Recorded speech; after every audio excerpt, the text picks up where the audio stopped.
Hello students, today we will start a new chapter, that is chapter 12, Reproduction in Plants. We know all the living things are called organisms. Plant and animals are the living things, therefore plant and animals are also organisms. So the production of new organisms from the existing organism of the same species is called reproduction. So in this chapter we will study about the reproduction in plants. Now, the definition of reproduction is the production of new organisms from the existing organism of the same species. Now, what does the term species means? Species are the group of individuals, a similar type of individual which can reproduce among themselves.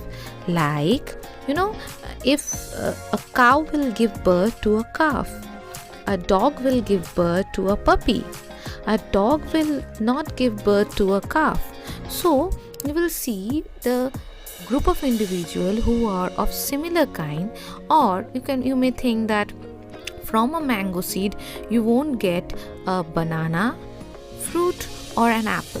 So a banana tree will always give banana, not apple or pineapple or anything. So in this chapter we will mainly concerned about reproduction in plants. So there are two ways by which plants reproduce. These are asexual mode and sexual mode. Asexual means, first in order to know about asexual, let's know about sexual. Sexual reproduction means where some gametes are involved, or you may say by the production of seed.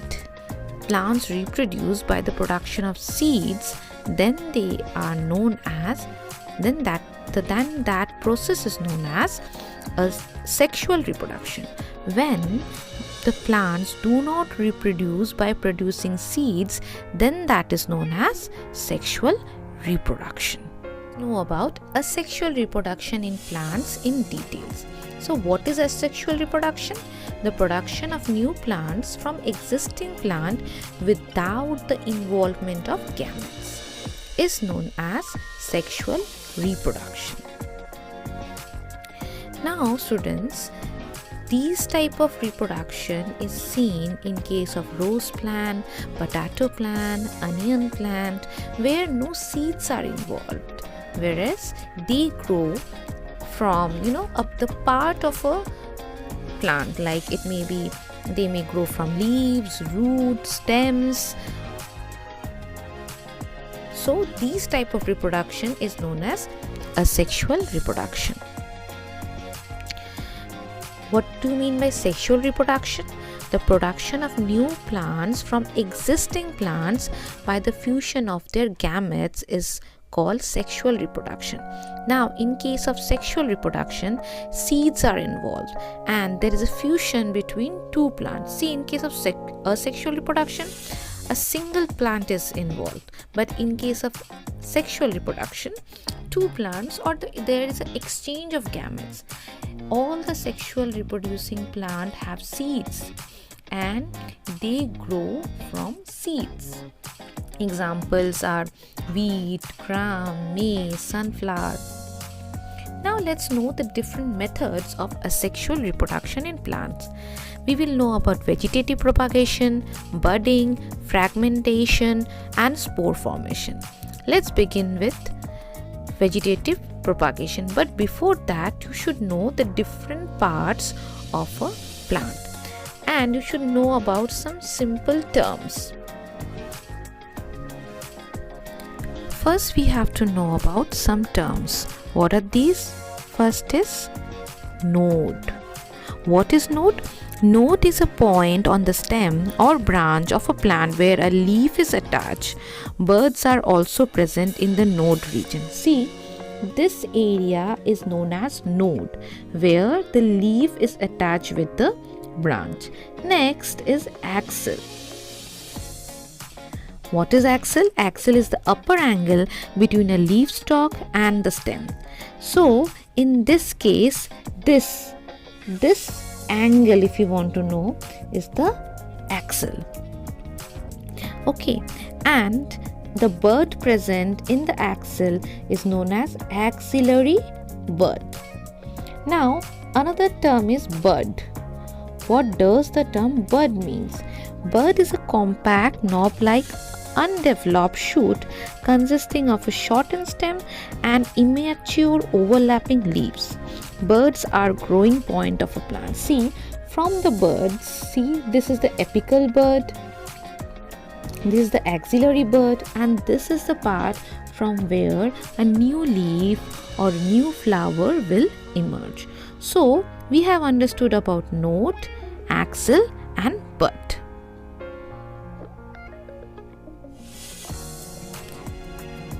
Let's know about vegetative propagation. And first, there are different ways by which this method, this type of asexual mode of reproduction can happen. First is vegetative propagation by stem. In this case, what you need to do is you will get a new plant from the existing plant by cutting a part of a plant. See, in the case of rose plant, you can see if you cut a branch, see here also it is shown.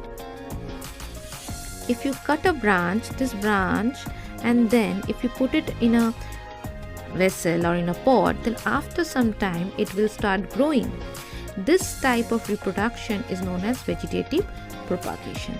In fact, you will see that if you keep some potatoes at your home for a long period of time, then you will see some birds.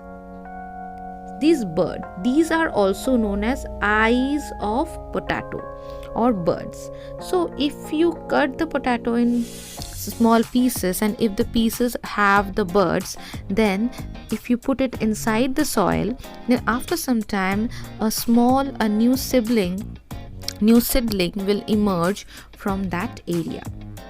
So this the method in which we get a new plant from existing plant by cutting a part of the stem. You know, potato is a stem. So this type of propagation, vegetative propagation, is known as vegetative propagation by stem. Next we will know about the vegetative propagation by roots. Now in case of sweet potato, you can see the picture of a sweet potato. If you cut the part of the sweet potato and put it in the soil, then after some time it will grow into a new plant. So you know, sweet potato is an underground root, and so we get a new plant from a root. This is the example of vegetative propagation by leaves. It is a plant known as bryophyllum, and you know what happens, the leaves, if you can see there are small buds in the margin of the leaves, and from the leaf itself a new plant can emerge. So this is a type of vegetative propagation where from the leaves of the plant we can get another plant. Now there are some advantages of vegetative propagation. The first advantage is a new plant produced by vegetative propagation take much less time to grow and bear flowers and fruits very fast as compared to a plant grown from seeds. It's not that time consuming, and the new plant produced by vegetative propagation are exactly like the parent plant. It is similar to the parent plant, and we can get the desirable features of the parent plant. So these are the two advantages of vegetative propagation. Let's know about another asexual mode of reproduction, that is budding. Now, what does the term budding means? Budding is an asexual method of reproduction in a small part of the body of a parent plant grows out as a bulb. You can see here a small part of the parent plant grows out as a bulb, and the bulb like projection is called bud, and then it detaches from the plant and it forms a new plant. So in this case, the picture shown here is a picture of yeast. Yeast is a single celled plant, and is reproduced asexually by budding. Next mode is fragmentation. The word fragmentation means the breaking up of the body of a plant into 2 or more pieces, and when each of these pieces mature, they form a new plant. Now, this type of reproduction is seen in case of a plant that is known as Spirogyra. Now, Spirogyra is an algae. What happens if it somehow it get a mature Spirogyra, it divides itself, or it is broken down into some fragments, and each fragment then when it matures and forms a individual Spirogyra. Next is spore formation. Now this type of method, it is somehow similar to the seeds, but this type of method is mainly seen in case of fungus and some ferns. Spores are asexual reproductive bodies, and they are not seeds. They might look like seeds, but they are not seeds. Most of the fungi and flowerless plants, they reproduce asexually by means of spores. You can see the picture here. It is the picture of bread mold.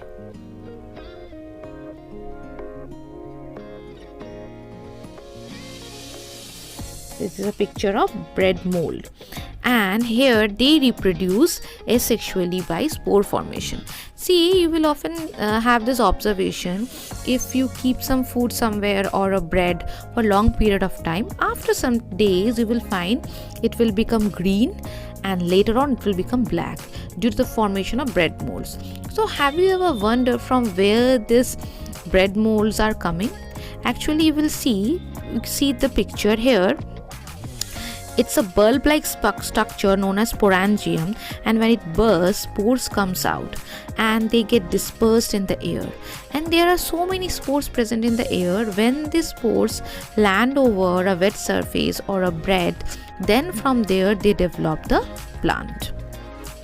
Even if you see in this picture, this is a picture of a fern, and you will see there are so many, some type of small, you can see a bulb-like structure where the spores are present.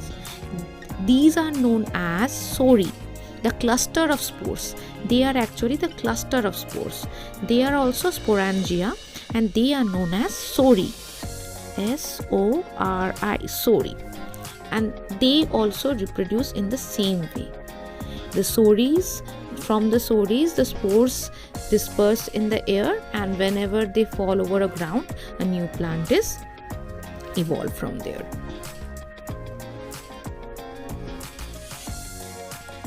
Now let's know about the sexual reproduction in plants. What does that mean? Most of the plants, mainly the flowering plants, they reproduce sexually by the formation of sex cell or gametes. Let's know about it in details. Mainly the flowering plants, the flowering plants, they reproduce sexually, and flowers are the reproductive part of a plant. Some of the flowers may contain both the male and the female reproductive parts. Now let's know about the parts in details. Let's know about the different parts of a plant. Let's begin with the stalk. This is the pedicel where the flower is attached, and if you move above, you will see some green leaves. These are known as sepals. The green leaf-like part in the outermost circle of a flower are called sepals, and all the sepals together is known as calyx. All the sepals together are known as calyx. Now, what is their function? They protect the flower in the initial stage. When it is in a bud, when you will see the flower or a bud, then you will see the bud is covered with the green leaf. Those are called sepals. Now you can see the colorful petals. The colorful part of a flower is known as petals. The petals lies inside the sepals, and they are usually scented and colorful. They are scented and colorful because they attract the other insect. for pollination. What is pollination? We will learn about it in the later part of this video. Then let's know about the male reproductive part. The male reproductive part is known as stamen. See, this is a stamen, and if you see the picture here, the stamen contains anther and filament. Inside the anther you can see some pollen sacs are there. Inside the pollen sac, pollen grains are there. Now coming to the female reproductive part, that is the pistil. Now this, the main part in the middle is the pistil. Here it's the picture which shows the different part in details. Pistil consists of stigma, style and ovary. The top part of the pistil is called stigma. Stigma is for receiving the pollen grains from the anther of stamen. The middle part of pistil is called style. Style is a tube which connects stigma to the ovary. And the solen part, is known as the ovary. The ovary makes the ovules and stores them. Now this ovule contains the female gametes of the plant, and the female gamete is known as egg. Now these are the different parts of a flower. Now let's know about pollination. What is pollination? The transfer of pollen grains from the anther of stamen to the stigma of a pistil is called pollination. Now this pollen grains are needed to be transferred from the anther to the stigma. Now this may happen in two ways. One, self-pollination. Two, cross-pollination. Now what happens if the pollen grains of the same flower falls over the stigma of that flower? Then we will call it self-pollination. But if the stamen, see in this picture, when the bee sat on this flower, then this anther, the pollen grains will get attached to the bee, and when it will move to the stigma of another flower, then the pollen grain will stick on the stigma. So this type of pollination is called cross-pollination, where two flowers are involved. But in case of self-pollination, the pollen grains from the anther of same flower will fall on the stigma of that flower itself. Then only we will call it self-pollination. So pollination is mainly the transfer of pollen from one flower to another. If the flower is of the same plant, then it's self-pollination. If the flower is of different plant, then it will be known as cross-pollination.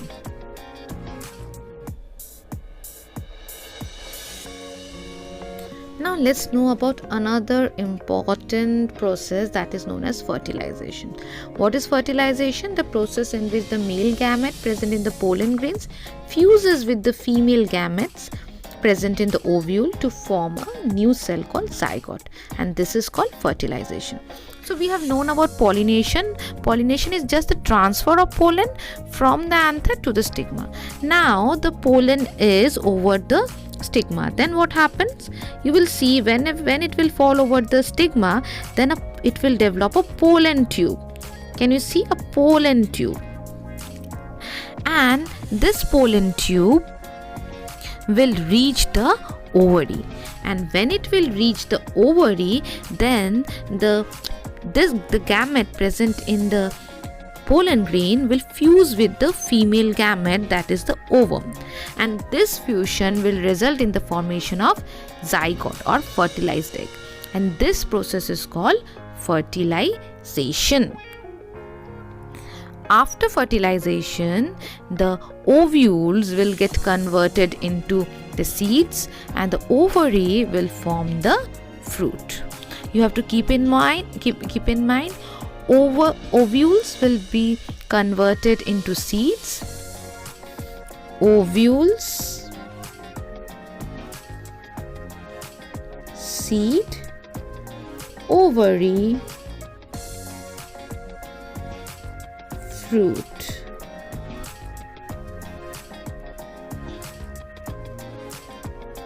Now, what will happen after fertilization? Then, after fertilization, when the seeds, if you put the seed in the favorable condition, then it will begin to grow, and that is known as germination. When the seed germinates, the seed coat splits and tiny root, you can see first the seed coat will split and the tiny roots will emerge. After that what will happen after the product, and this root will move downward, and you will see a tiny shoot will move upward. The root will move downwards and the shoot will move upward. This produces a seedling of the plant. The seedling grows further and ultimately forms a new plant. After a certain period, the plant bears the flower. Now you will see from the seed to the formation of the new leaves and the formation of flowers, this is known as germination. Now we will know about another topic, that is dispersal of seeds. Now what do you mean by dispersal of seeds? Now dispersal of seed means if you think that if the seeds of all the mango plants fall under the mango tree, then all the mango all the seedling will be developed under that tree. Then will those seedling be able to survive? No, because that will result in a crowded situation and ultimately all the seedlings will die. So the plant should have certain mechanism to distribute the seeds or to disperse the seeds. The dispersal of seed have certain benefit. What are these? Seed dispersal prevent the overcrowding, seed dispersal prevent the competition for water, mineral and sunlight, and seed dispersal help the plant to grow new plant in a wider distribution in a far away places. So now we will know about the agents. The main agent of dispersal of seeds are wind, water and by animals, and another one is there by the means of explosion. So first let's know about the agent, that is wind. This wind, in order to be dispersed by wind, the seed should have a very light structure. It can have a hairy structure or wing-like structure. Now example are milkweed, dandelion and maple. By seeing the seeds, you can see these are very light-weighted and this can flow with the current of the wind. Another mode is by insects. Now when the insects roam around, then the seeds may get stuck to their bodies and after it may be again by the help of these animals, this may be dispersed to far away places like xanthium, urena and blackberry, beggar ticks. These are the example of the seeds which can be dispersed by animal. Now dispersal through water. Now in order to be dispersed to water, it should float over water. The easiest means the common example is the example of coconut. Coconut has a spongy and fibrous outer coating, so it can float over the water and can be dispersed. Even the lotus seed, they also have they can float. They have the ability to float. The seed must have the ability to float in order to be dispersed by water. And the last one is dispersal by bursting. Now you will see in case it is seen in case of castor plant or peas. They have a shell type of thing, a outer covering, and when the seeds mature, they suddenly burst with a jerk and the seeds get scattered away. So these are the different ways by which the seeds are dispersed. So students, this is all about the chapter. Hope you have understood it. If you have any queries, you can message me or you can just comment it in the comment section. Till then, bye bye.